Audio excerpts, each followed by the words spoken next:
안녕하세요. 배신의 장미입니다. 오늘의 사연 시작하겠습니다. 남편과는 평범하게 연애를 하며 결혼까지 자연스럽게 이어졌고, 결혼하는 과정에서도 큰 문제는 없었습니다.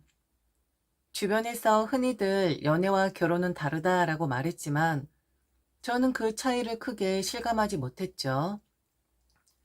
그러나 결혼 후에야 그 말이 무엇을 의미하는지 알게 되었습니다.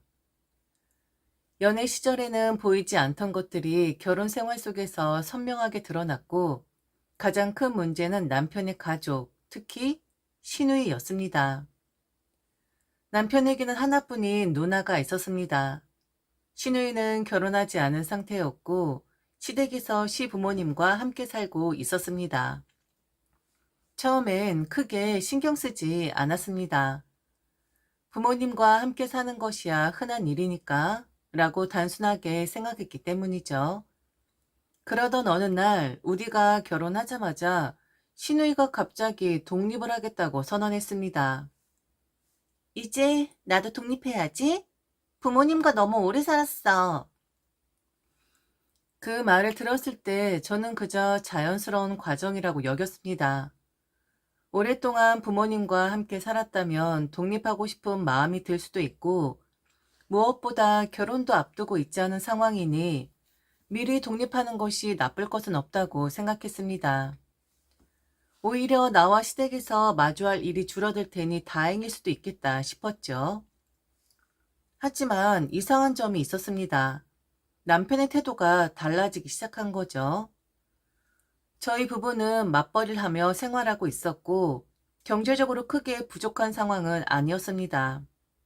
물론 엄청난 부유층은 아니었지만 최소한 생계를 위해 허덕이거나 돈이 모자라 걱정할 일은 없었습니다.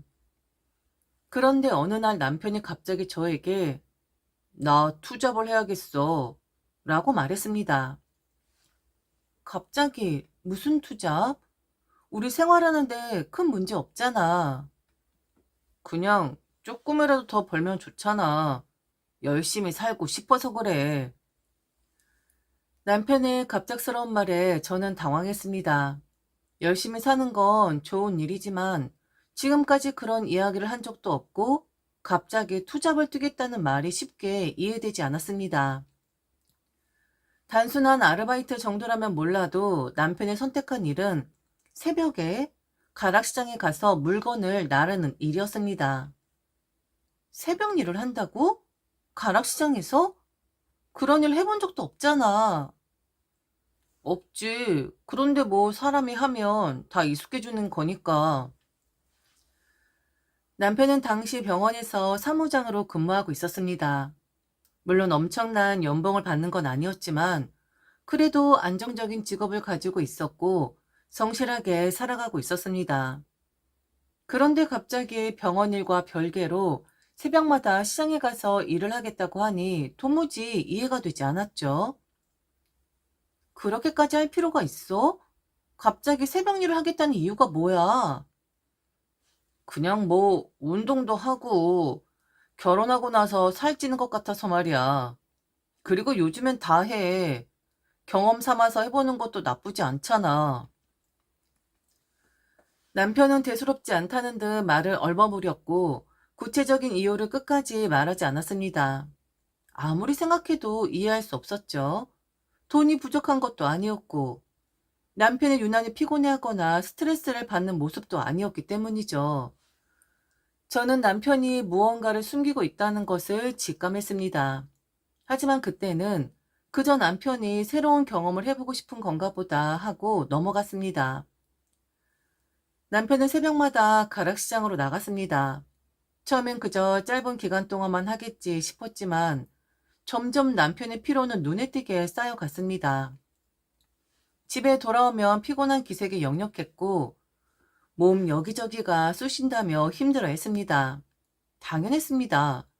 한 번도 해본 적 없는 생선 나르는 일을 하면서 무거운 짐을 옮기고 새벽 공기를 맞으며 노동을 하다 보니 몸이 성할 리가 없었습니다.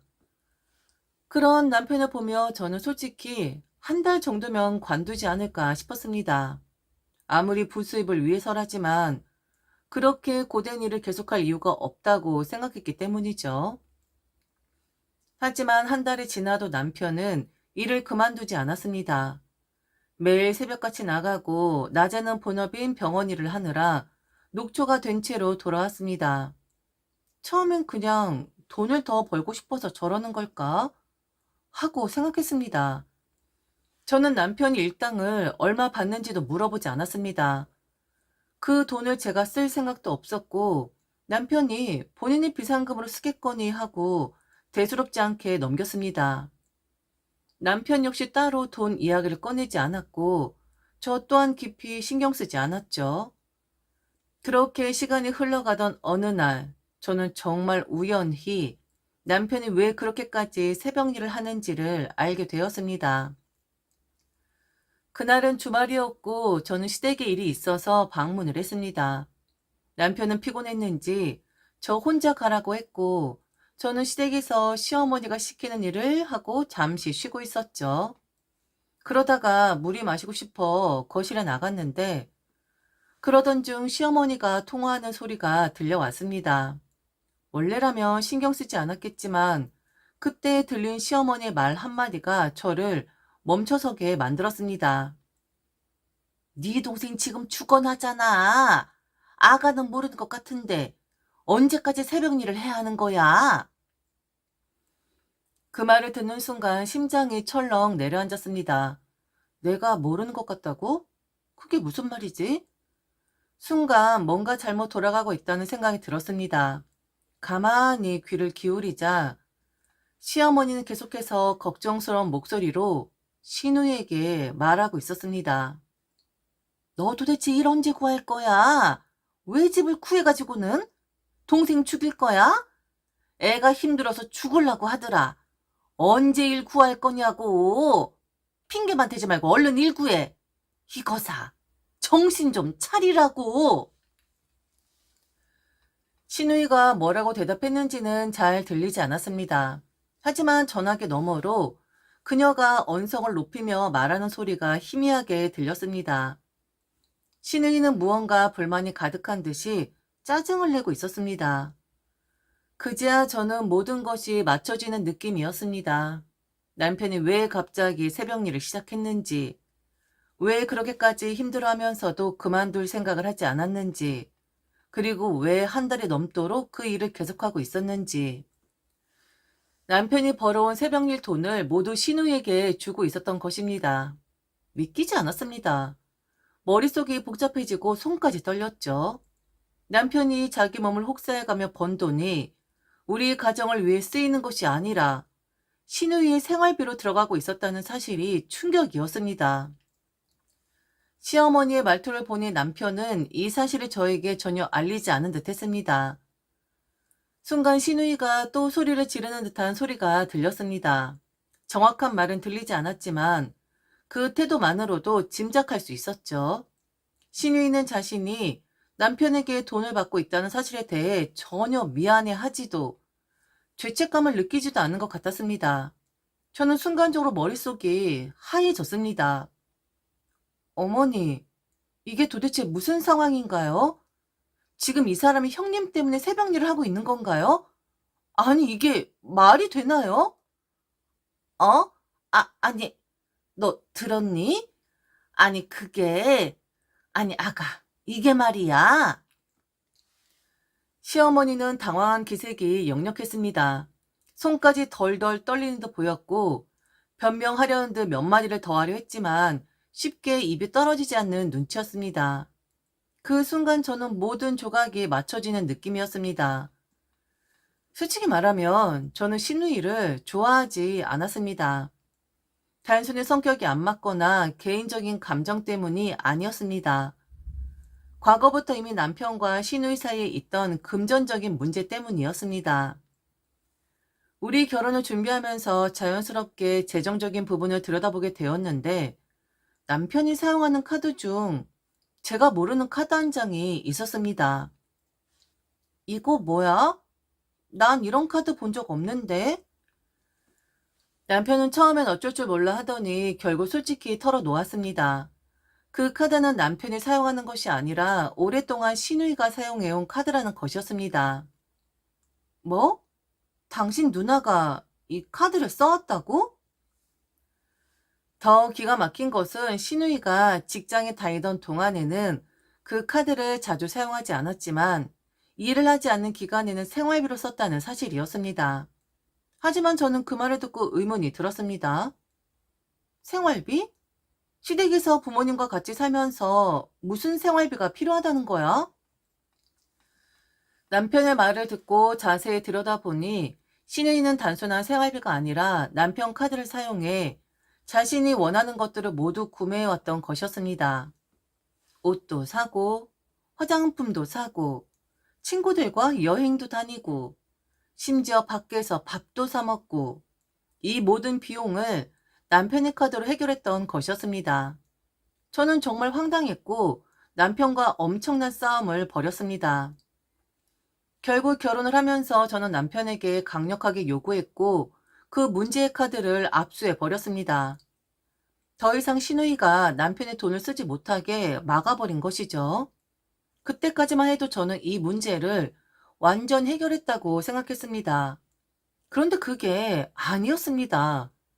카드를 쓰지 못하게 되자 시누이는 남편에게 현금으로 돈을 받아가고 있었던 것이었습니다. 그리고 지금 보니 그 돈으로 오피스텔을 얻어 살고 있었던 것입니다. 그제야 퍼즐이 맞춰졌습니다. 저는 계속 궁금했죠. 결혼도 하지 않은 사람이, 직업도 없는 사람이 왜 갑자기 독립을 하겠다고 했을까? 처음엔 그냥 혼자 살고 싶어서 그런 줄 알았습니다. 하지만 알고 보니 믿는 구석이 있었던 거죠. 바로 자기 동생.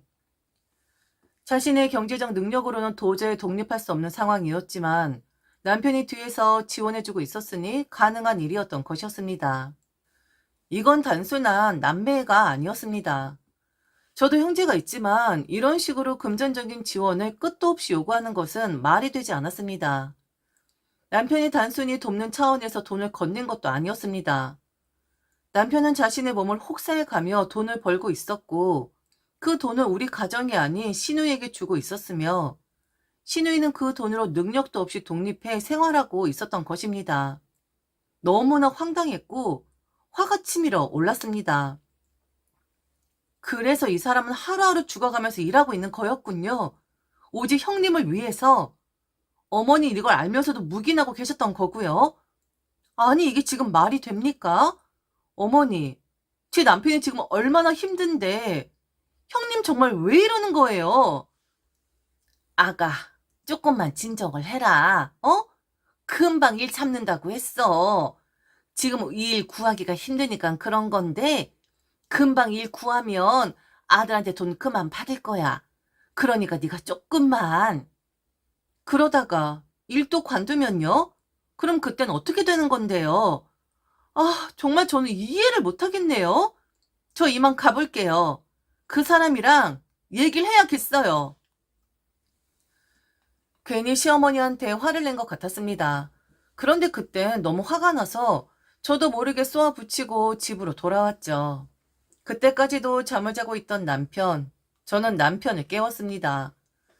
그리고 그날 남편과의 싸움은 그야말로 전쟁과도 같았습니다. 남편이 새벽마다 가락시장에 나가 일을 하며 힘들어하는 모습을 보면서도 저는 왜 그 일을 그만두지 않는지 이해하지 못하고 있었습니다. 그런데 그 이유가 시누이 때문이었다는 사실을 알고 난 후 저는 도저히 참을 수 없었습니다. 그동안 남편은 본인의 몸을 혹사해 가며 힘들게 번 돈을 우리 가정이 아니라 시누이를 위해서 썼다고? 이제 그만해. 가라시장 일 오늘부로 그만둬. 아니 그냥 조금만 더 하면 조금만 더 하다니? 당신 지금까지 얼마나 더 했는데 대체 언제까지 하려고? 싸움은 점점 격해졌습니다. 남편은 처음엔 변명으로 일관했지만 결국 제 단호한 태도에 더 이상 버티지 못하고 일을 그만두기로 했습니다. 하지만 문제는 단순히 가락시장 일을 그만둔다고 해결되는 것이 아니었습니다. 저는 확신했죠. 이렇게 놔두면 또 다른 방법으로 신우이를 도와줄 거야. 그래서 저는 더 확실한 조치를 취하기로 했습니다. 과거에 남편이 신우에게 쓰게 했던 카드를 없앴던 것처럼 이번에 남편이 신우에게 현금으로 건네던 돈까지 완전히 끊어버렸습니다. 남편이 무언가를 숨기고 신우이를 도와주는 것이 더 이상 반복되지 않도록 저는 철저하게 감시하고 대응했습니다. 그리고 이 두 가지 조치로 인해 우리 부부와 신우이의 관계는 걷잡을 수 없을 정도로 악화되었습니다. 신우이는 더 이상 예전처럼 가만히 있지 않았습니다. 저를 대놓고 적대시하며 태도를 바꾸기 시작했죠. 저는 일부러 신우이를 피하지도 않았고 그녀 앞에서 기가 죽는 모습을 보이지도 않았습니다. 왜냐면 잘못한 건 제가 아니라 신우이였으니까요. 하지만 신우이는 그 사실을 인정하지 않았습니다. 너 때문에 내 동생이랑 나랑 멀어졌어. 동생이 누나한테 해주는 게 뭐가 그렇게 문제야? 그걸 가지고 이간질까지 하고 멀리하게 만들고 네가 아니었으면 내 동생이 내게 이럴 리 없어. 말도 안 되는 소리였습니다. 저는 그저 남편의 돈이 엉뚱한 곳으로 흘러가는 걸 막았을 뿐인데 신우이는 그것을 제가 남매 사이를 갈라 놓으려고 한 것처럼 몰아갔습니다. 다른 여자 같았으면 힘든 신우이를 위해 절대로 저런 행동 안 했을 거야. 네가 얼마나 독한 년인 줄 알아? 내가 얼마나 힘들게 사는데 넌 나를 더 비참하게 만들고 있다고. 신우이는 대놓고 저를 공격하며 악다구니를 썼습니다. 하지만 그런 말로 저를 흔들 순 없었죠. 저는 그런 것에 쉽게 상처받는 사람이 아니었고 솔직히 말해서 그런 말을 하는 신우이가 한심하게 느껴졌습니다. 그저 조용히 대답했죠. 네, 네. 저는 신우이의 말에 일일이 대응할 생각조차 없었습니다. 애초에 대응할 가치가 없는 말이었기 때문이죠. 나이도 있는 사람이 동생한테 기대 살면서 그걸 자랑이라고 떠들고 있네. 마음속으론 그렇게 생각하면서도 굳이 입 밖에 내진 않았습니다. 그냥 아무렇지 않게 무시하는 것이 가장 좋은 방법이었습니다. 저는 더 이상 신우이와 감정적으로 부딪히고 싶지도 않았고 그녀의 말에 영향을 받을 생각도 없었습니다. 그렇게 저는 신우이를 무시하며 살았고 신우이는 그런 저를 더더욱 미워하며 시집살이를 시키려고 했습니다. 하지만 저는 그런 것에 흔들릴 사람이 아니었죠. 그러다가 완전 기막힌 일이 하나 있었는데 지금도 생각하면 어이가 없어서 헛웃음이 나옵니다. 남편의 행동이 이상해진 것은 일주일 전부터였습니다. 처음엔 단순한 기분 탓인가 싶었죠. 그런데 시간이 지날수록 분명 뭔가 달랐습니다. 평소라면 아무렇지 않게 하던 말도 어딘가 망설이는 것 같았고 저와 눈을 마주치는 것도 피하는 듯 했습니다. 저와 이야기를 하면서도 어딘가 겉도는 느낌이 들었죠. 그렇다고 대놓고 냉랭하거나 거리를 두는 것도 아니었습니다. 그냥 뭔가 할 말이 있는 듯한데 입 밖에 내지 못하는 느낌이었습니다. 처음엔 단순히 회사에서 스트레스를 받았나 싶었죠. 아니면 최근에 신우이와 갈등이 많았으니 혹시 그 문제 때문인가 싶기도 했습니다. 그렇게 어색한 분위기가 지속되던 일주일 후 주말이 되었습니다. 저는 남편과 함께 시간을 보낼 생각이었는데 남편이 뜬금없이 말했습니다. 나 오늘 집에 좀 다녀올게. 어? 우리 같이 갈까? 아니야. 그냥 혼자 다녀올게. 왜? 나도 가면 안 돼? 그냥 혼자 좀 갔다 올게. 넌 쉬고 있어. 저는 순간 이상한 느낌이 들었습니다. 평소엔 시댁에 갈 때 함께 가는 것이 당연한 일이었습니다. 물론 혼자 다녀올 때도 있었지만 이번엔 뭔가 느낌이 달랐습니다. 남편은 왠지 저를 피하는 듯한 태도를 보였고 마치 저를 시댁에 데려가지 않으려고 일부러 선을 긋는 것처럼 보였습니다. 무슨 일 있어? 아니야, 그냥 다녀와서 얘기할게. 그렇게 남편은 혼자 나갔고 저는 찝찝한 기분을 감출 수 없었습니다. 그리고 1시간쯤 지났을 무렵 남편에게서 전화가 걸려왔습니다. 여보, 지금 집에 좀 와줄 수 있어? 무슨 일이야, 갑자기? 왜? 그냥 좀 와봐. 너무 이상했습니다. 아까는 혼자 가겠다고 하더니 왜 갑자기 나를 오라고 하는 걸까? 남편의 목소리에서 뭔가 불길한 기운이 느껴졌습니다. 저는 급히 옷을 챙겨 입고 시댁으로 향했죠. 그런데 시댁이 있는 아파트 엘리베이터에 들어서는 순간 뜻밖의 사람과 마주쳤습니다. 신우이였습니다. 저는 자연스럽게 인사를 건넸죠. 안녕하세요. 하지만 신우이는 저를 쳐다보지도 않고 흥 하고 콧방귀를 뀌었습니다. 그러고는 아무런 대꾸도 없이 엘리베이터에서 내려 휙 걸어가 버렸습니다. 전 이상한 기분을 떨쳐내지 못한 채 시댁의 문을 열었죠. 그런데 거실에 들어서자마자 모든 가족이 이미 저를 기다리고 있었습니다. 시부모님은 소파에 앉아 있었고 남편은 어딘가 굳은 표정으로 저를 바라보고 있었습니다. 그리고 시누이는 저보다 한 발 앞서 들어가더니 곧장 시어머니 옆으로 달려가 앉았습니다. 마치 자신이 피해자인 것처럼, 보호받아야 할 사람처럼. 순간 분위기가 심상치 않다는 걸 직감했죠. 남편이 저를 바라보며 입을 열었습니다. 나는 당신을 믿어. 하지만 확인은 해야겠어. 무슨 확인? 사실 일주일 전에 누나가 내게 어떤 얘기를 했어. 누나가 우연히 본 게 있다고 하더라고. 처음엔 나도 믿기 어려웠어.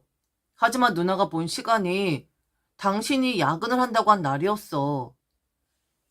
남편은 곧장 시누이를 바라보았습니다. 그러자 시누이는 아주 만족스럽다는 듯한 표정으로 말을 이어갔습니다. 그날 내가 네 회사 앞을 지나갈 일이 있었어. 근데 우연히 올케를 봤지 뭐야? 그래서요? 그런데 올케가 혼자가 아니었어. 네? 어떤 남자랑 팔짱 끼고 모텔이 많은 쪽으로 걸어가고 있더라고. 그 순간 모든 시선이 제게 쏠렸습니다. 시어머니는 입술을 굳게 다문 채 저를 노려보고 있었고 남편은 저를 믿고 싶지만 믿어도 되는 건지 고민한 듯한 표정이었습니다. 누나가 그걸 보고 바로 엄마한테 전화를 했어. 뭐라고? 그리고 그날 밤 나한테도 이 이야기를 해줬지. 사실인지 오해인지 네가 솔직하게 말해줘. 신우이는 아주 거만한 표정으로 팔짱을 낀 채 저를 내려다보며 비웃었습니다. 아, 사진을 찍었어야 했는데 아깝네. 옳게. 그런데 속이려고 하지 마. 내 눈은 못 속이니까. 그 남자 누구야? 모텔촌으로 가던데? 결혼한 지 얼마나 됐다고 벌써부터 바람이야. 하여튼 요즘 여자든 정말 믿을 수가 없다니까. 순진한 내 동생 꼬여서 결혼해놓고 벌써부터 이런 짓이라니? 이거 네 엄마 아빠한테 전화해야 하는 거 아니야? 안 그래? 순간 저도 모르게 헛웃음이 나왔습니다. 지금 이 상황이 말이 된다고 생각하는 거야? 저는 너무 황당해서 제대로 숨도 쉴 수 없을 정도였습니다. 신우이가 완전히 저를 몰아세우고 있는 것도 모자라 부모님까지 끌어들이겠다고 협박을 하고 있었습니다. 그런데 더 어이가 없었던 건 이런 상황에 저를 앉혀놓고 취조하듯 바라보는 남편이었습니다. 아니 나한테 물어보면 될 것을 왜 의심부터 해? 그리고 자기들 가족들 다 불러놓고 마치 죄인처럼 취급하는 거야? 저는 분노를 꾹 참으며 천천히 입을 열었습니다.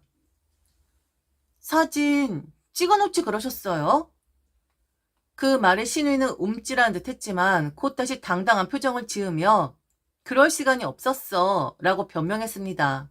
하지만 저는 멈추지 않았죠. 아니 나는 내 동생이랑 밥도 못 먹어요? 형님, 제 동생 제대로 본 적 없죠? 그러니까 제 동생도 못 알아봤겠네요. 형님은 형님 동생한테 카드 받아 쓰고 돈 받아 쓰고 그렇게 동생 덕을 보며 살잖아요? 그런데 저는 내 동생한테 밥 한 끼도 못 얻어 먹습니까? 우리 엄마 아빠한테 전화할 게 아니라 내 동생한테 전화를 해야 하지 않을까요? 네 누나한테 감히 밥 사줬냐고? 남편의 얼굴이 창백해졌고 신우이는 아예 굳어버렸습니다. 사실 그날 저는 제 동생과 함께 저희가 자주 가던 전집에서 밥을 먹고 있었습니다. 저와 동생은 예전부터 그 전집을 자주 찾았습니다. 그런데 문제는 그 전집이 모텔촌 근처에 있었다는 것이었습니다. 그리고 마침 그날 시누이가 그 근처를 지나가면서 아무것도 확인하지 않고 단순히 제가 남자와 함께 있다는 것만 보고 바로 바람이다라고 단정 지어버린 것이었습니다. 그야말로 어이없는 오해. 그리고 그 오해를 부풀려 저를 완전히 죄인으로 몰아간 상황이었습니다. 저는 신우이의 얼굴을 천천히 바라보며 한마디 덧붙였습니다. 그러니까 형님이 우연히 본 그 남자가 제 동생이었다고요. 그날 이후 신우이와의 관계는 완전히 끝나고 말았습니다. 원래도 서로에게 좋은 감정을 가지고 있진 않았지만 이젠 돌이킬 수 없을 정도로 악화되었습니다. 남편 한 달 동안 죄인처럼 행동하며 조심스러워했습니다. 처음엔 변명이라도 해보려는 듯 어설프게 말을 걸었지만 저는 단호하게 선을 그었죠. 결국 남편은 더 이상 변명을 늘어놓지 못하고 조용히 제 눈치를 보기 시작했습니다. 하지만 저는 남편이 단순히 말로만 반성하는 것이 아니라 확실한 행동으로 보여야 한다고 생각했습니다. 그래서 각서를 쓰게 했죠. 남편은 처음엔 당황한 듯 보였지만 결국 제 요구를 받아들였습니다. 직접 손으로 앞으로 다시는 신의 문제로 저를 의심하거나 불신하지 않겠다는 다짐을 남겼습니다. 이제야 모든 것이 정리된 것처럼 보였습니다. 그 후로 저는 신우이를 완전히 피했습니다. 남편도 이전처럼 신우이와 자주 연락하지 않았고 시댁에 가는 횟수도 줄어들었습니다. 마치 모든 것이 정상으로 돌아온 것처럼 보였습니다. 하지만 그건 제 오산이었습니다. 저는 또 일어난 이 일로 인해 다시 한번 깨달았습니다. 피는 물보다 진하다는 것을. 아무리 남편이 달라졌다고 해도 결국 가족 앞에서는 무너지고야 만다는 것을. 남편이 했던 모든 다짐과 약속은 결국 아무 의미가 없었습니다.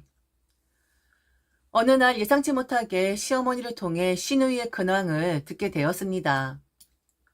시누이가 최근 새로운 직장을 구했는데 출퇴근 시간이 왕복 4시간이나 걸린다는 것이었습니다. 아침 일찍 나가서 밤늦게 들어오다 보니 너무 힘들어서 살이 쭉 빠졌다는 말까지 덧붙였습니다. 처음엔 별 감흥이 없었죠. 솔직히 말해 시누이와 엮이고 싶지 않았고 지금까지의 일들을 생각하면 동정심이 들지도 않았습니다. 하지만 살이 쭉 빠졌다라는 말을 들으니 왠지 조금 씁쓸한 기분이 들었습니다. 시누이는 현재 생산직 일을 하고 있다고 했습니다. 나이도 있는데 공장에서 일하는 것이 쉽지 않을 거라는 건 충분히 짐작이 갔습니다. 출퇴근까지 이렇게 멀다면 정말 힘들긴 하겠다는 생각이 들었죠. 그날 저녁 저는 남편에게 이 이야기를 가볍게 꺼냈습니다. 어머니한테 들었는데 형님이 출퇴근 왕복 4시간이라면서? 남편은 잠시 뜸을 들이더니 뭐 그렇대 라며 조심스럽게 대답했습니다. 저는 딱히 깊은 의미 없이 말을 이어갔습니다. 출퇴근하기 힘들겠네. 그렇게 다니면 진짜 체력적으로 버티기 쉽지 않을 텐데. 중고차라도 나중에 한 대 사시라고 해. 아니면 이사를 가든지. 그렇게 해야지. 출퇴근만 왕복 4시간이면 너무 힘들잖아? 이 말이 어떤 결과를 가져올지는 전혀 예상하지 못한 채 저는 그저 평범한 대화 중 하나라고 생각했습니다. 당시 남편은 새 차를 타고 다니고 있었습니다. 그것도 그냥 새 차가 아니라 우리 친정에서 해준 고급차였습니다. 원래는 아빠 차를 바꾸려고 했습니다. 하지만 엄마가 말렸죠. 늙은 사람이 뭐하러 차를 바꿔. 그럴 거면 김서방 차를 바꿔줘. 남편과 저는 처음엔 거절했습니다. 아무리 장인 어른이라고 해도 그렇게까지 큰 선물을 받는 건 부담스러웠으니까요. 하지만 결국 아빠는 남편에게 고급차를 뽑아주셨고 그것도 현금으로 전액 결제해 주셨습니다. 그리고 남편은 별다른 부담감 없이 너무나 자연스럽게 그 차를 타고 다녔죠. 그런데 말입니다. 제가 그날 신우이한테 중고차라도 한 대 사라고 했다고 했잖아요. 믿기지 않겠지만 남편은 우리 아빠한테 받은 그 고급차를 신우이한테 줘버렸습니다. 정말 기가 막혔습니다. 아니, 어떻게 장인 어른이 사준 차를 자기 누나한테 줄 수 있는 거죠? 그리고 나한테 상의도 없이? 저는 처음에 이 사실을 듣고 이게 장난인지 악몽인지 헷갈릴 정도였습니다. 남편이 그렇게까지 멍청한 짓 했을 거라고는 상상도 하지 못했으니까요. 하지만 현실이었습니다. 그런데 더 웃긴 건 남편의 태도였습니다. 남편은 당연하다는 듯이 정말 아무렇지도 않다는 표정으로 변명을 늘어놓았습니다. 아니, 당신이 중고차라도 한 대 사라고 했잖아. 그래서 이해할 줄 알았어. 뭐? 당신이 누나한테 이제는 마음이 좀 풀린 줄 알았어. 용서한 줄 알았다고. 남편은 마치 내가 차려줘도 괜찮다고 허락이라도 한 것처럼 전혀 문제가 없다는 듯한 태도를 보였습니다. 저는 할 말을 잃었죠. 이게 말이 되는 걸까요? 아니, 어떻게 이런 결론이 나오는 거죠? 저는 단지 형님이 출퇴근이 힘들어 보이니까 중고차라도 한 대 사라고 하라고 했을 뿐인데 남편은 그 말을 듣고 장인 어른이 사준 차를 가져다 바쳐버렸다? 이건 그야말로 상식 밖의 일이었습니다. 더 이상은 안 될 것 같았습니다. 저는 그동안 수많은 일들을 참고 넘겼습니다. 신우이가 터무니없는 소문을 퍼뜨렸을 때도, 남편이 그 말을 믿고 저를 몰아세웠을 때도 저는 한 번은 참아보려고 했습니다. 하지만 이번만큼은 절대 용서할 수 없었습니다.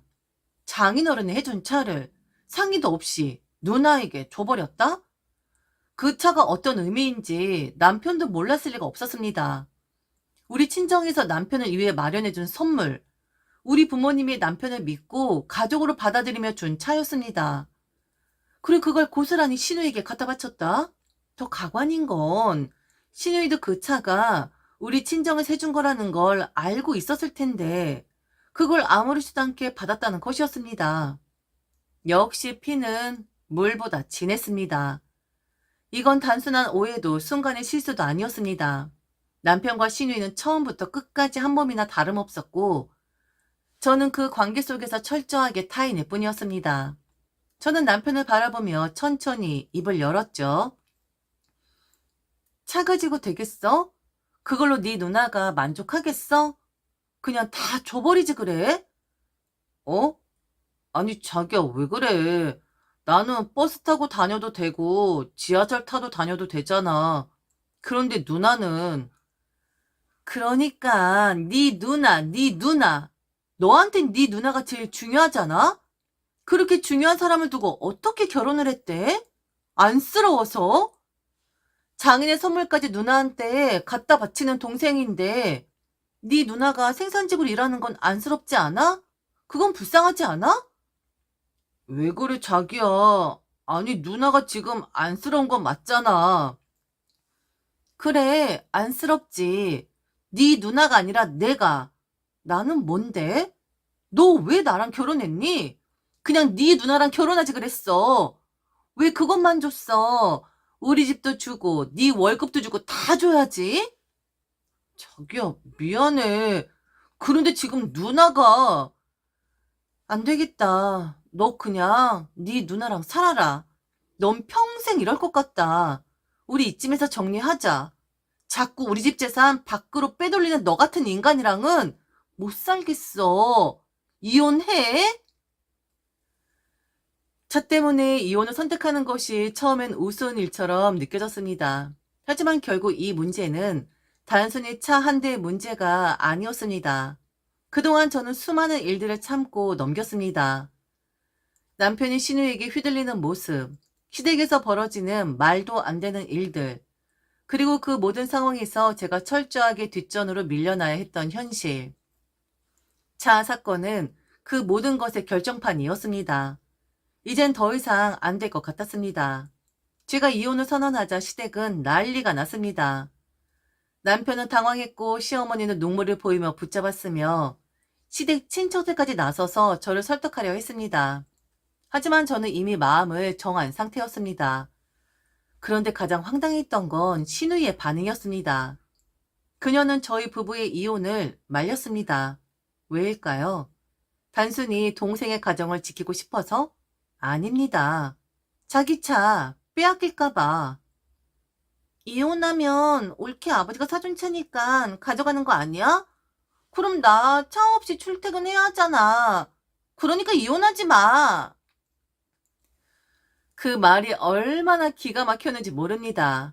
동생이 이혼을 하든 말든, 가족이 깨지든 말든, 신우에게 중요한 건 그저 자기 차가 사라질까 하는 걱정뿐이었습니다. 이혼 과정은 쉽지 않았습니다. 남편은 처음엔 어떻게든 붙잡으려 했지만 신우와의 갈등을 근거로 문제를 제기하면서 결국 이혼을 받아낼 수 있었습니다. 재산 분할이라고 할 것도 사실 없었습니다. 단순하게 반으로 나누었고 저는 당연히 차를 가지고 나왔습니다. 하지만 마지막까지도 신우이는 저를 가만히 두지 않았습니다. 차를 긁어놓고 갔습니다. 명백한 복수였죠.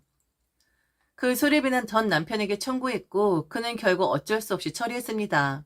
하지만 끝까지 한마디 사과조차 없었습니다. 그냥 넘길 수도 있는 일 아니야? 그들의 반응은 그랬습니다. 그냥 넘길 수도 있는 일이었을까요? 아니요. 그냥 넘겨서는 안 되는 일이었습니다. 그저 사이가 좋은 남매였다면 이런 문제까지 발생하지 않았을 것입니다. 하지만 선을 넘는 남매였기 때문에 그 피해는 고스란히 며느리인 저에게 돌아왔습니다. 특히 결혼도 하지 않은 시누이가 있는 상황이라면 더더욱 그렇습니다. 이젠 더 이상 그런 어이없고 유치한 일 없이 살고 있습니다.